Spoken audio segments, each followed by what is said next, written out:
Hello and welcome to the Open Networks Project Workstream 3 Models Quick Start Guide. My name is Elaine Mesky, I am from EA Technology and I'm going to show you how to navigate the models and interpret them.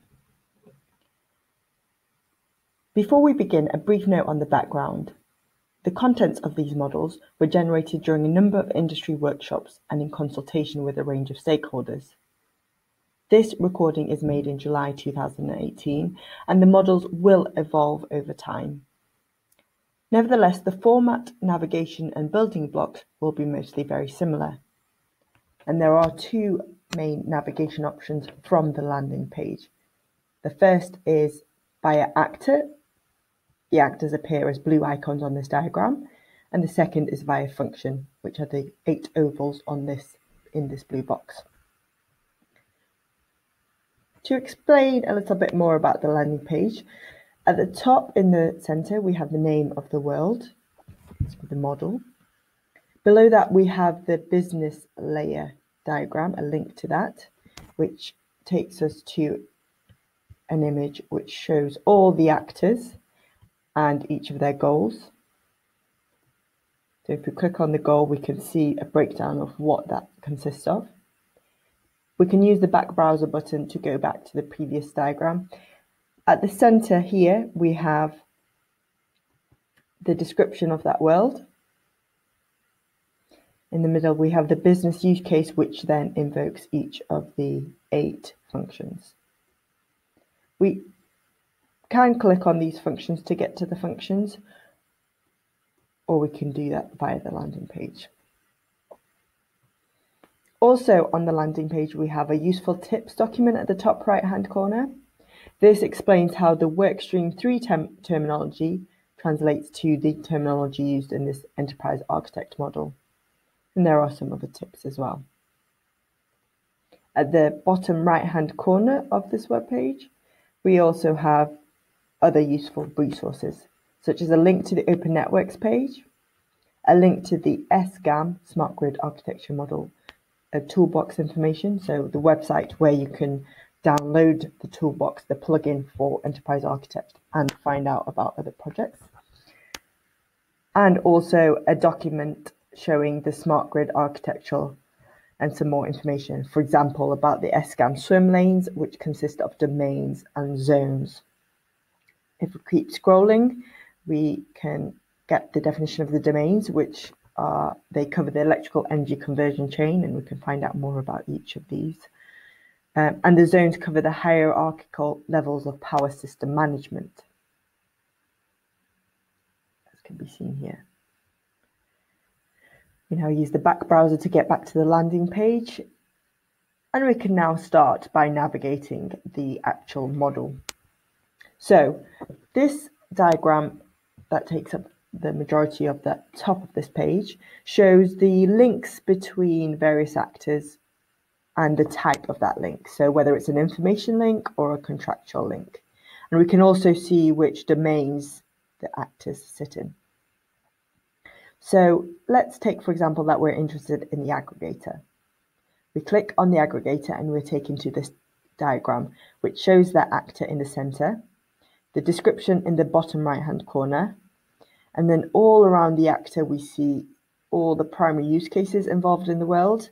And the ones with a link show that this actor has a role within that process. The primary use cases are laid out in boxes that describe a function or a high-level use case. And we can click on any of these ovals to find out more. So, for example, non-traditional investment planning.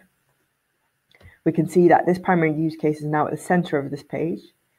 We can see at the top left, we have the high-level use case from which that comes from. And then to the right, we have the processes involved in that primary use case. Each row represents one process, which is shown in 2 different ways. And in this case, we have 2 processes. So each process is presented as a sequence diagram on the left-hand side. And this has the information flows going between actors. On the activity diagrams, we can find out more about what that information object is, the detail of that, and the communication protocol required to translate that information. So to find out whether the aggregator is in a particular process, we simply look at the sequence diagram, and across the top we have all the actors involved with that process.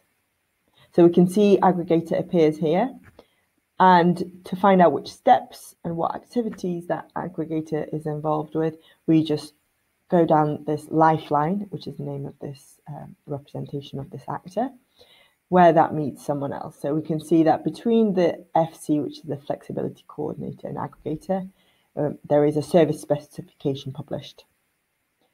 Then there has to be a registration of interest and some other steps as we go down. So, for example, with this one, because these lines are very close, it's that step that relates, and this information object. The same here. If we go across, we can see that these lines are close together, so it must be a contract that we're talking about. Now, to find out more about what this service specification might include, we can go to the activity diagram. The link is in the top middle of the page, and straight away we can see a slightly different view. So if we scroll to service specification, we can see that this includes forecasts, capability, availability, frequency, and so forth. And it has to be published. So this information isn't available real time, it's available a little later. And as we scroll, we can find out the other information for other steps.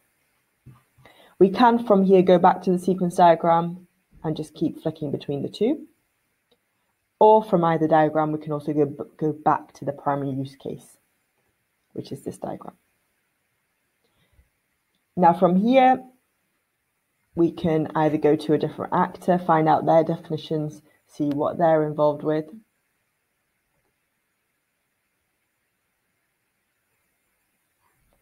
Or we can go to the high-level use case and see what that entails. So this high-level use case, the investment planning one, has 4 primary use cases, and we can see which domains they lie across and also which zones. If we want to find out more about traditional investment planning rather than non-traditional, we click on this and we come to a primary use case diagram. Again, we'd follow the same process. Now going back to the landing page, we've shown you how to navigate via actor, but it may be that you want to navigate by a function. So you know, for example, that you're interested in investment planning, so you go to this. We go to the swim lane diagram showing the primary use cases. We select the primary use case we're interested in, and this takes us to that same diagram. So whichever way you navigate, you reach the same diagrams, you go to the same point, but in different ways and orders. That concludes the tour of the model. To find out more information, you may wish to access the user guide on the website and also the report. Thank you for listening.